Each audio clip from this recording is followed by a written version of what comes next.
I have Maggie Klein here with me today. She's the CEO of I Care for Kids. Maggie, thanks for joining us. Thank you for having me. Of course. So Maggie, being the CEO of I Care for Kids, tell us just a little bit, especially for the listeners that don't know who you are or who the organization is, just tell us a little bit about your time with the organization and then your responsibilities. Absolutely. So I Care for Kids is a nonprofit organization that was founded in 2001. So we've been around for a little while. It was founded here in Utah, and then it expanded into Arizona and Nevada. And so we have, I started off here as the executive director of Utah about 3.5 years ago. And we have 2 brick and mortar clinics in Utah and a mobile clinic that travels throughout the state. It does go to Title I schools, refugee centers, homeless shelters, Native American reservations, rural communities. As you know, Utah is mostly rural, so there's a lot of lack of access here in the state. And so we're able to take our mobile team, a doctor, a lane of equipment, and frames to these rural communities and other places to be able to provide eye exams and eyeglasses to underserved children and adults. And so we are also in Nevada. We have a school-based clinic in Las Vegas and in Henderson, and we have a mobile clinic that travels to all the schools in Clark County School District. I think it's the 5th largest in the nation, and we also have a school-based clinic in Arizona, in the Glendale area, and a mobile clinic that will go to schools as well. So that is what our operations are here in the United States, and that's my main focus as the CEO. Our president and founder, Joseph Carbone, has switched his focus to Africa. So we do have a clinic in Kenya, and then we have some mobile clinics in South Africa. And so we are here in the United States and in Africa, and then we also work with doctors who make international trips to Latin America, and then also to California. So it's Latin America, and then there's California that we're starting to help now too. So it's very exciting. That is incredible stuff. Thank you for sharing that.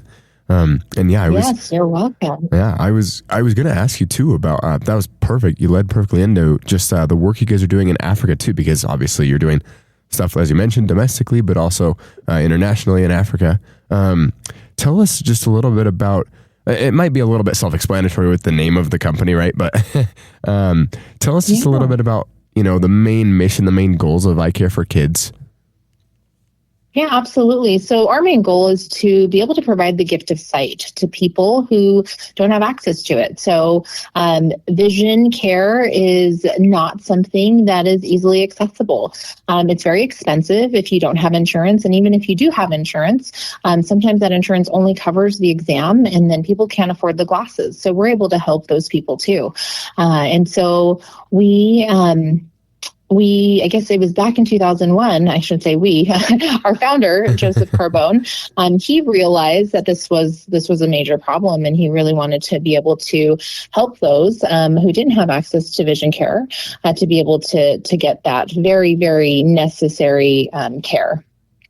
So 1 in 4 school-aged children have a vision issue, and that's in the United States. I know that varies throughout the world, but I still think that's a pretty high number of kids that have vision issues. Yeah. And so a lot of the time, when they have that, they don't have access to being able to get glasses. And something that we've learned is that one of the bigger obstacles, especially for these underserved families, is being able to get your child to a doctor. These doctors' offices are, opened during just business hours, and a lot of the time both parents are working, and so it's really hard to take that time off to get that child to the doctor. And so what I love about our mobile clinic is that we get to go to the schools and help their families overcome that obstacle and be able to provide that care just right there at the school. And we work with the nurses. So nurses will and nurses and school counselors. But the nurses typically do their vision screenings at the beginning of the school year. They'll then have a list of kids that have failed the screening. And then they know best who has the ability to get access outside of the school. And so they'll give us a list of kids that, do need that extra help. And we're able to go to that school, bring in our mobile equipment, set up either like in a gym or a library, and the kids come in and have their eye exam, and they get to pick their own frame, and it's a brand new frame, which for a lot of these kids, they don't get to have brand new things. And so to have that be something new and something that they were able to choose and something that they feel good in and confident in, I feel is super important. And I love that we get to do that for them. So they get to pick out their frame, and then at a later date, our team will go back and dispense those glasses. And they bring a frame warmer and make sure that they make any necessary adjustments on the just on the spot so that they can, the glasses fit well on their face. That's awesome. Thank you for sharing that. And tell us a little bit too about the new work that you guys are doing in Africa. I mean, I don't know necessarily maybe how new it is, but are there any, differences in the services you guys provide over there? Or, I mean, maybe just where you guys are serving, the types of services you guys are providing over there, how you got into Africa, that kind of thing. Yeah, absolutely. So we opened a clinic in Nairobi, so in Kenya, and it's part of the Kalamoni Hospital. And that was opened about, 2.5 years ago almost. Okay. And so they provide eye exams and eyeglasses to people in need. There's a lot of people in need in Africa. And so I'm so glad that we're able to help find a way to help them. In South Africa, we do partner with different optometrists. And we were able to make the glasses for the kids and adults that they see. And yeah, that's basically what we're doing in Africa. And we're just looking for other ways to expand and to partner with different hospitals and find a way to really get these services out there. Because if you can't see, you can't learn, you can't read, you can't, do certain jobs, you can't drive sometimes. And sight is so important. And if you don't have that ability to be able to see clearly, it really affects all different parts of your life. Yeah, it is big. I think it's something that a lot of us take for granted. Absolutely. Have you had the opportunity to go over to Africa yet? I have not personally, no. Joseph, he's been going there more frequently. So he goes out there. I think he's been out there twice this year already and already has a planned trip in January. So he'll be out there more often. Eventually, I'll get to go and see everything over there. I just get to work with the teams online, and they're doing great work. We're super lucky to have a good team out there that's, moving the mission forward. Yeah. Hopefully you'll be able to get to go out there. That'd be a really cool opportunity. Yes, absolutely. And I did fail to mention, we do an annual trip in Idaho, in Idaho Falls, and we partner with ABC Vision Care.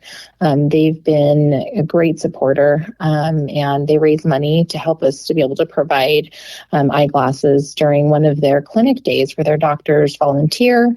And then our mobile team comes up there with the glasses or the frames, and then we make the glasses here and send them up there. So that's been an amazing partnership, and we're so grateful to them for that support and the opportunity to serve Idaho as well. Yeah, thank you for sharing that. And you guys, I heard that you guys are going to be at the Giving Machines as well, and that you guys have been with them for the last few years. Tell us about just how Giving Machines have gone in recent years for you guys, and where you guys will be this year. Yeah, absolutely. So yeah, we've loved our partnership with the Giving Machines. We're so grateful for the opportunity to be a part of those. So last year we were in the Orem Giving Machines. And then previous years we've been in Salt Lake City Giving Machines and then the Las Vegas Giving Machines. This year, so we were just at the unveiling last week, and we are in the Vegas Machines in downtown Summerlin. And so there's opportunities for people to be able to donate money for vision screenings, eye exams, eyeglasses, to help support a mobile vision clinic, and then to even do eye surgeries there. So we do have a partner with a surgeon that will help perform eye surgeries for people in need. That's amazing. In Nevada. Yeah, and how have those donations impacted just the funds that you guys have received? Yeah, absolutely. I mean, it is such a huge help. So the giving machines are very successful. They're very popular, and we're so lucky that people want to be able to give back. And I feel like the giving machines is such a wonderful way to do that. And especially during the holidays, being able to get your family involved, teaching kids how to give back. It's such a unique way to give back to the community. We absolutely love it. And those donations go directly to the services. So when somebody, donates, let's say $10 for a vision screening, that will go to somebody for a vision screening. So it definitely makes a huge impact. We're able to provide thousands of services from the donations given at the giving machines.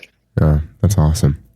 And I also saw recently that you guys how recent was it that you guys crossed your 400,000th child helped mark? Yeah, so that was in 2001. So we're over 500,000 vision services provided right now. And we are also, with us being in Africa now, I feel like we will get to 1 million vision care services very, very quickly in the next few years. That's incredible. That will be a big achievement for sure.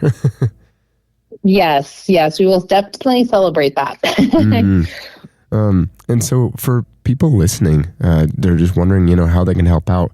How can people, both get the services, but then also, make donations, that kind of thing? Yeah, absolutely. So we have a website that people can go and donate money on. It's icareforkids.org, and that's EYECARE4KIDS.org. And so for every $35 donated, that provides a child with an eye exam and a pair of prescription glasses. Wow. And then for every $100, that's 3 eye exams and glasses, or eye exams and glasses for 3 children. And they can also go to, if they're in the Vegas area, they can stop by the giving machines in downtown Summerlin and donate there. And then for any corporations looking to, give bigger gifts, they can just contact me at info@icareforkids.org. Or they can just call our Midvale clinic and get a hold of me that way too. So we're happy to work with individuals or corporations, foundations. Anything helps to be able to provide these services. Yeah, of course. And anything else, Maggie, that you would share with people that maybe I might have missed about your guys' services or about your mission or anything like that? No, I would just,